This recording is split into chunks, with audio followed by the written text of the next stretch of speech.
बिस्मिल्लाहिर्रहमानिर्रहीम। अस्सलाम वालेकुम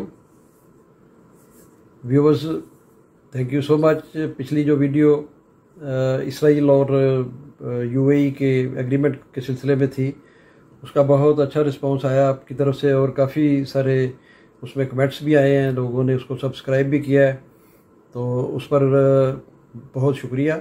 और ये वीडियो जो है ये भी समझे इसकी सेकंड एपिसोड है, जिसमें हम लोग अभी आपको सूरह माइदा की वो आयत सुनवाएंगे जिसमें यहूद व नसारा से मुताल्लिक कुरान पाक ने हुक्म दिया है। और ये हुक्म जो है ये कुरान पाक का जब ये नाज़ल हुआ था उससे लेके ये क़यामत तक के लिए अहकामात हैं, ये टेम्परेरी अहकामात नहीं हैं।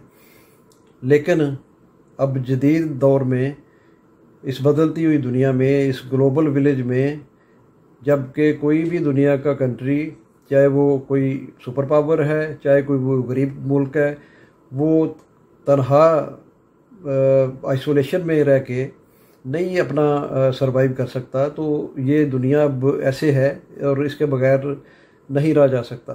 तो इस ज़िम्न में मैं यही कहना चाहूँगा कि पहले आप ये जो तलावत है और ये तर्जुमा है जनाब डॉक्टर इसरार अहमद मरहूम से वो ज़रा सुने और उसके बाद फिर अगली बात करते हैं इंशाल्लाह। या अय्युहल्लज़ीना आमनू ला तत्तखिज़ुल यहूदा वन नसारा औलिया, अहले ईमान यहूद और नसारा को अपने हिमायती और पुष्टपनाह न बनाओ। बाज़ुहुम औलिया बाज़, वो खुद एक दूसरे के, उनमें से बाज़ के पुष्टपनाह है, मददगार है। जी नाज़रीन, आपने ये तलावत और इसका तर्जुमा सुना। अब इसमें दो क्वेश्चन हैं जो मेरे जहन में हैं, जो आपके सामने मैं रखना चाहता हूँ। वो ये है कि नंबर 1 तो मुसलमान मुमालिक जो हैं वो उनका रवैया आपके सामने है। अभी ये जो मौजूदा इसराइल और यूएई का मामला चल रहा है, एग्रीमेंट जो हो रहा है, उसमें आपको डिवाइड नज़र आएगा मुसलमान उम्मा में। तो क्या मुसलमानों को यहूद और नसारा जो हैं, जिनके मुतल्लिक़ ये आयत आई और ये कहा गया, इनसे बिल्कुल किनारा कशी करके तो मुसलमानों को आपस में कारोबार करना चाहिए, आपस में एक ब्लॉग बनाना चाहिए जिसमें वो सारी दुनिया से कट के सिर्फ मुसलमानों से ही रखें सारा मामला, अपने बिज़नेस, अपने रिलेशनशिप, अपना हर चीज़, बैंकिंग, एवरीथिंग। तो क्या ये मुमकिन है? फिर ये कि ये जो मुसलमान ममालिक हैं, इनका रवैया जो है अपने मुसलमान ममालिक जो प्रॉब्लम में हैं और जो जहाँ पे ये अग्रेशन हो रहा है पूरी दुनिया से, उसके साथ इनकी क्या कमिटमेंट है, क्या इनकी कंट्रीब्यूशन है कि इन्होंने उनका साथ दिया है। जैसे कश्मीर बर्निंग इशू है, फ़लस्तीन का ये मसला चल रहा है और उस पर ये एग्रीमेंट ने जल्दी पे तेल का काम किया है। इसमें अब सऊदी अरेबिया भी इसके साथ है, इसके अलावा बहरीन भी इसके साथ है, और भी ममालिक आ जाएंगे आहिस्ता आहिस्ता। तो ये जो है, ये इसमें जो आम एक कॉमन मुसलमान है, कॉमन मैन है, वो बड़ा कंफ्यूज है। और स्पेशली वो लोग जो हम जैसे लोग बैठे हैं क्रिश्चियन कंट्रीज़ में, कि हम लोग यहाँ पर तो पूरे जो इंसानी हकूक़ हैं और रिलीजियस हकूक़ हैं, दोनों हम इंजॉय कर रहे हैं बड़ा फ्रीली। कोई हमें रोक टोक नहीं है किसी किस्म की। यहाँ पर हमें पूरे राइट्स जो है ये दे रहे हैं, अपने सिटीज़नशिप से लेके और बाकी सारे मामला तक, इलाज, मुआवजा, स्कूलिंग, एवरीथिंग।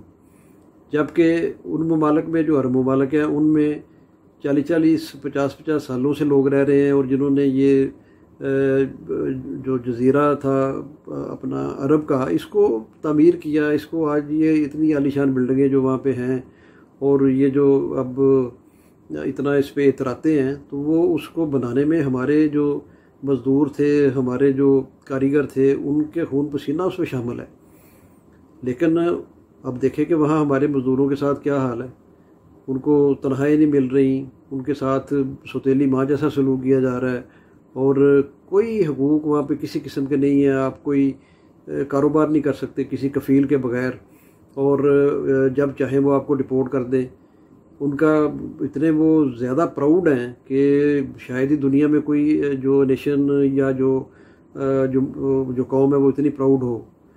उसके मुकाबले में अगर हम देखते हैं यहूद व नसारा जिनका जिक्र करते हैं, तो यहूदियों को तो हर कोई कंट्री नहीं है, लेकिन जो ये क्रिश्चियन कंट्रीज़ हैं जो नसारा जिनको कहते हैं, उनमें अब लाखों के हिसाब से, करोड़ों के हिसाब से पूरी दुनिया से मुसलमान आबाद हैं।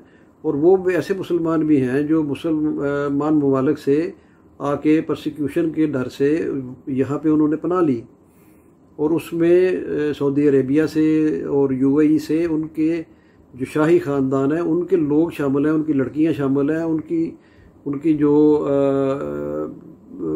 ख़तून अव्वल है वो शामिल है। उसने यूके में जो है वो रिफ्यूजी लिया हुआ है, तो वहाँ पे उनको जो है वो परसिक्यूशन का सामना है, और वो लोग यहाँ आके पनाह लेते हैं, यहाँ आके अपने आप को महफूज तस्वर करते हैं।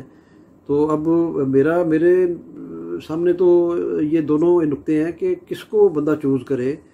तो इस ज़िम्न में मुझे जो है वो गाइड करें आप, और बाकी अपनी मुसलमान नेशन को भी, सब जो उलमा इकराम है इस वक्त मैं समझता हूँ कि हमारे अपना डॉक्टर ताहिरुल कादरी साहब जो हैं वो बड़ा उनका इस पर नज़र है, और वो यहीं पे आबाद है कनाडा में, यहाँ के सिटीज़न भी हैं, उनकी फैमिली भी सिटीज़न है।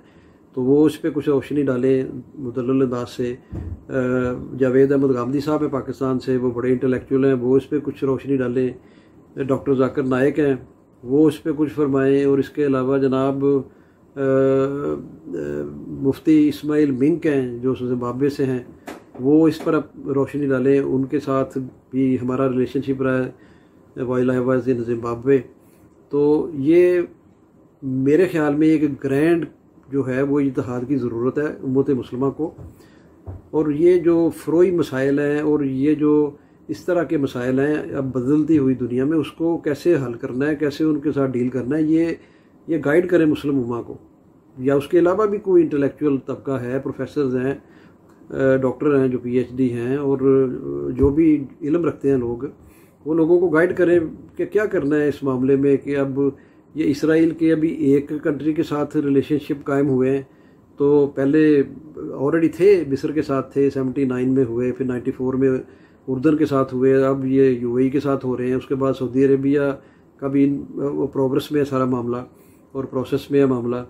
तो ये अब एक बहुत यानी एक बर्निंग जो है वो इशू है, और ये क्वेश्चन ऐसा बन गया है जिसको हल करना हमारे उलमा इकराम मुफ्तियान का, उनकी ये ड्यूटी है कि वो अपनी मुस्लिम उम्मा को एक जगह इकट्ठा करें और एक स्टैंड लें उस पर, और उनको बताएं कि आपने क्या करना है।